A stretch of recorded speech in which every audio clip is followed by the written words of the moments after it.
할렐루야, 좋은 아침입니다. 오늘도 말씀으로 하루를 시작합니다. 슬기로운 아침 시간 열왕기상 19장 말씀입니다.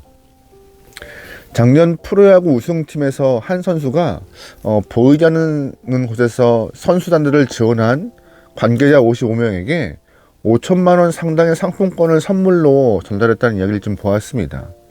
기사에 이런 내용이 있더라고요. 버스 운전원, 세탁 청소 담당자, 선수단 식당 직원, 그라운드 키퍼, 응원단, 훈련 보조원 등 보이지 않는 곳에서 선수단을 지원한 분들에게 상품권을 선물했다. 이분들의 좋은 기운과 에너지가 모여 부상도 방지하고 개개인의 기록도 향상되었다고 생각했다. 통합 우승에 이분들의 기여가 상당하다고 느껴 선물을 고마운 마음으로 전달했다라고 기사가 되어 있더라고요. 겉보기에는 팀이 우승하기 위해서 선수와 코칭 스태프의 땀으로만 이루어졌다고 생각하지만 방금 읽은 기사의 선수는 그 넓은 의미에서 또한 보이지 않는 곳에서 애썼던 그분들의 손길이 모여 우승을 경험했다라고, 그래서 감사하다라고 마음을 표현하고 있는 그 따뜻한 모습을 좀 보았습니다. 개인의 땀 흘림을 통하여서 개인의 성적은 향상할 수 있지만 팀이 우승하기 위해서는요, 보이지 않는 곳에서 각자 일을 묵묵히 해나갔던 사람들의 그 손길과 정성이 모여야지만이 가능한 것 같습니다. 교회 사역도 마찬가지인 것 같아요. 앞에서 서는 영혼이 주로 보이긴 하지만 교회 사역도 좋은 열매를 맺기 위해서는요, 어느 곳에서든 자신의 일을 잘 감당하는 공동체 식구들이 함께 있을 때 그 교회의 성장과 아름다운 열매는 가능한 것입니다. 반대 경우도 마찬가지인 것이죠. 반대 경우도요. 그러기에 공동체 전체가 함께 책임을 져야 되는 부분이 꼭 있어야 함을, 혼자가 아니라 우리라는 사실을 꼭 기억하면서 사역을 감당하고 맡은 바 일을 다할 수 있는 하나님의 귀한 영혼 되면 좋을 것 같습니다. 그런 부분에서 오늘 본문의 엘리야는요, 동역, 즉 우리라는 사실을 좀 잊고 혼자만 떠올리는 것 같아요. 오늘 보고 있는 열왕기상 19장 말씀은요, 갈멜산에서 영적 전쟁을 이룬 이후에 이야기를 하고 있습니다. 18장 어제 보았던 말씀에서, 어제 우리가 직접 나누진 않았지만 후반부에 엘리야와 850명의 바알과 아세라 선지자들이 갈멜산에서 영적 전쟁을 합니다. 능력의 하나님의 참신임을 엘리야가 증명하죠. 그 이후에 엘리야가 기손 시내가에서 850명의 선지자들을 다 죽여요.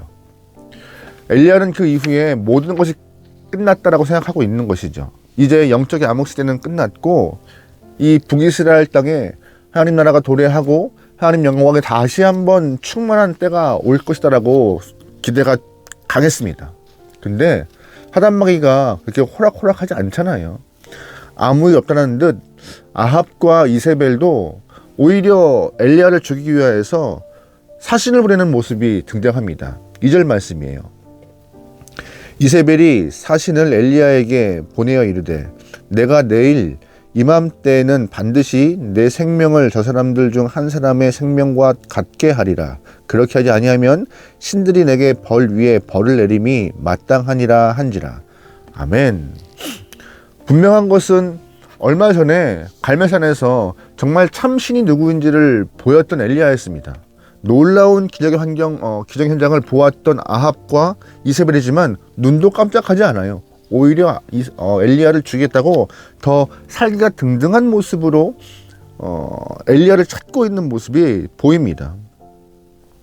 분명한 것은 참신을 증명했고 또한 엘리야가 거짓 선지자 850명을 다 죽였음에도 오히려 자신에게 생명의 위협이 느껴지는 그 상황 가운데 엘리야는 무너지기 시작해요. 하나님 앞에서 죽고 싶다고 오히려 더 약한 모습으로 엘리야의 모습이 바뀌어버립니다. 4절 말씀에 이런 표현이 있습니다. 자기 자신은 광야로 들어가 하룻길쯤 가서 한 로듬나무 아래 앉아서 자기가 죽기를 원하여 이르되 여호와여 넉넉하오니 지금 내 생명을 거두옵소서. 나는 내 조상들보다 낫지 못하나이다 하고. 아멘. 무슨 말이에요? 이제 하나님 차라리 그냥 죽이십시오.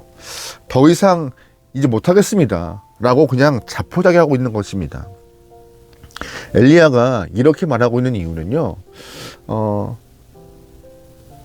자기 혼자 남았다는 생각을 하고 있던 것이 강합니다. 850명을 죽였지만 이방 선지자들 다 몰아냈지만 아직도 하나님께 마음이 돌아서지 않은 사람들이 저렇게 기세가 등장하고 있는데 나 혼자 저들을 상대하는 것이 버겁다고 생각했던 것이고 자꾸 혼자라고 고립을 시키는 마음 때문에 더 이상 엘리야는 힘을 내지 못하고 있었습니다. 그런데 이상한 것은요, 엘리야가 오늘 본문에서 이세벨의 협박을 받고 그때부터 느꼈던 혼자가 아니었어요. 어제 18장 갈멜산에서부터 혼자라고만 느꼈고 혼자 생각하고 있다라고 생각을 표현하고 있었습니다. 18장 22절에 이런 말씀이 있어요. 엘리야가 백성에게 이르되 여호와의 선지자는 나만 홀로 남았으나 바알 선지자는 450명이로다. 아멘. 엘리야는 하나님 앞에서 하나님 나 혼자예요, 이스라엘 백성들 앞에서 나 혼자예요 라고 불평하고 있습니다. 바알 선지자는 저렇게 450명이 때로 덤비고 있는데 나 혼자 있습니다, 외롭습니다, 하지만 이 싸움 할 것입니다 라고 나오고 있는 것이죠. 근데 여러분, 진짜 엘리야가 혼자였나요? 아닙니다.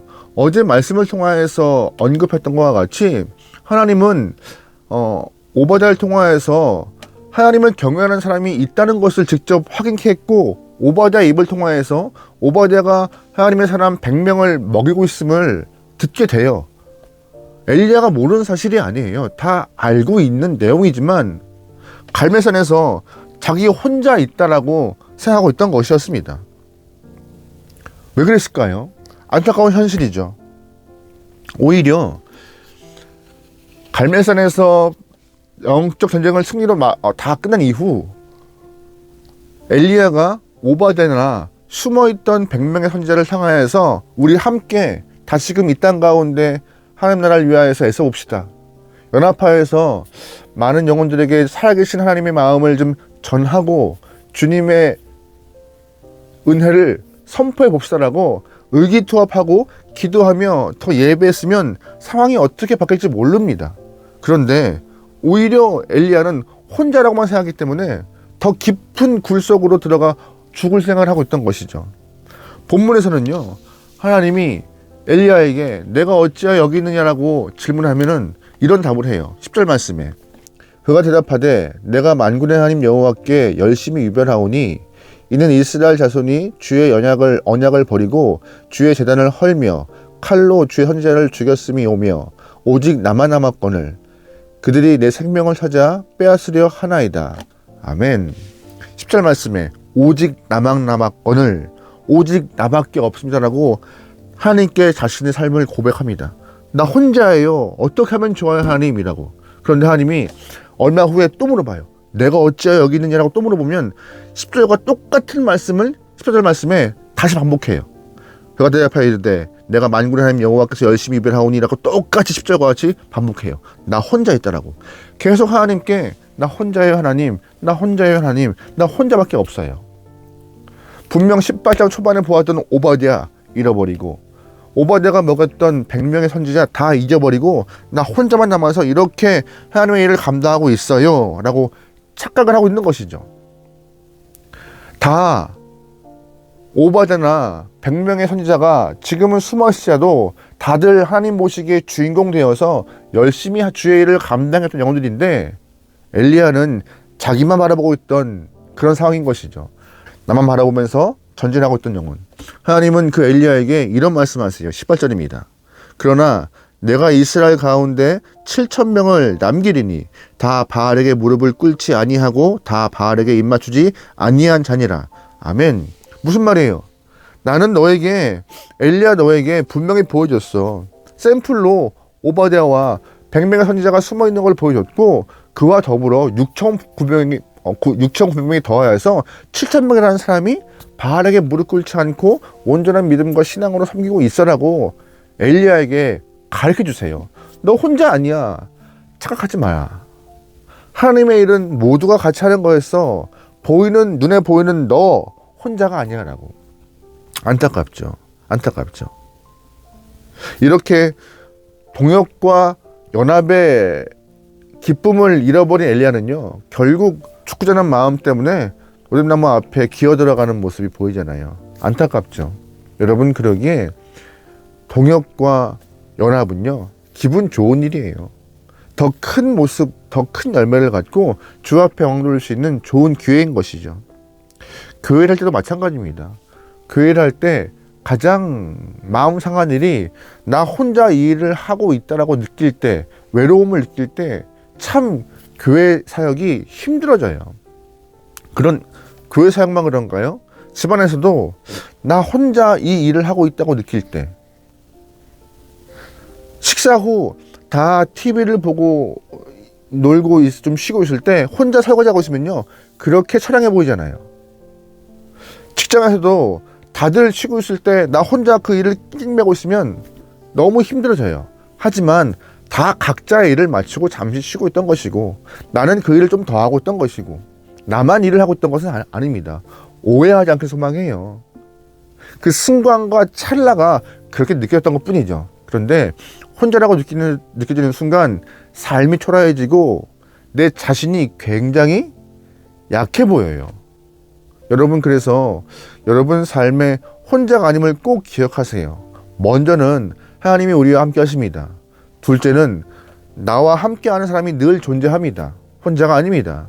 셋째, 또한 그들은 각자 자리에서 다 일을 하고 있는 것이에요. 나만 일하고 있지 않아요. 내가 지금 내 상황 가운데 내 타임에 지금 나 혼자 일하고 있는 것 뿐이죠. 여러분, 오해하지 않길 소망합니다. 하나님은 혼자 두지 않으세요. 또한 하나님은 혼자 일을 하도록 버리지 않으세요. 다 각자 위치에서 일을 하고 있어요. 그래서 당신도 나도 주님 보시기에 다 믿음의 주인공으로 우리를 세우시는 것입니다. 또 하나, 각자의 방법으로 일을 해요. 사역을 하다 보면 내 스타일에 맞는 방법이 있어요. 근데 그 일이 옳다고 밀어붙이며 다른 사람의 방법들을 다 무시하는 순간 나 혼자 일할 수밖에 없어요. 그런 것도 좀 우리가 지양해야 되는 것 같아요.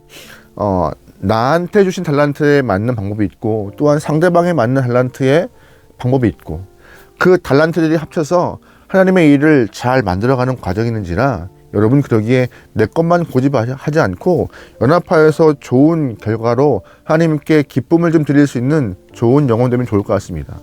꼭 교회에만 그러는 것이 아닙니다. 직장 사역도 마찬가지인 것 같아요. 가정에서나 직장에서나 하나님 보시기 아름다운 일을 감당하기 위해서 각자의 일을 고집하지 않고, 각자의 방법 고집하지 않고 다 하나님의 마음을 기쁘게 하는 각자의 방법으로 하고 있으니 이해하며 협력해 나갈 수 있는 하나님의 귀한 영혼 되면 좋을 것 같습니다. 나만 남았다고 생각하는 순간 하나님 나라의 성장을 위한 저의 요소입니다. 그거는 하나님 나라를 위하여 필요한 모습은 아니에요. 하나님 말씀하세요. 오늘 본문의 엘리야에게처럼 우리에게도 네 주변에 수많은 사람들이 아직도 있어. 그들을 찾아. 혼자 있지 말고 그들을 찾아서 함께 일하고 함께 눈물을 흘리며 함께 땀 흘려서 결과를 같이 얻어. 혼자 일할 때 엘리야와 같은 아픔을 경험할 수 있습니다. 연합하여서, 연대하여서 다양한 방법으로 하나님의 나라를 확장해 나갈 수 있는 저와 여러분, 또한 여러분의 터전에서 협력하여서 아름다운 열매를 많이 맺을 수 있는 저와 여러분 되면 좋을 것 같습니다. 오늘도 외롭지 않게 말씀으로 승리하며 연합하여서 열매를 거둡시다. 기도하시겠습니다. 하나님, 주님과 함께함을 잊지 않고, 또한 어디에서나 우리와 함께 협력하는 영혼들이 있음을 떠올리며 살아갈 수 있는 하나님의 귀한 영혼들이 허락하소서. 외로움을 느끼지 않도록 우리의 마음을 주장하시고 주님과 살아갈 수 있는 오늘 하루 되게 허락하소서. 모든 걸 맡기오며 예수님의 이름으로 기도합니다. 아멘.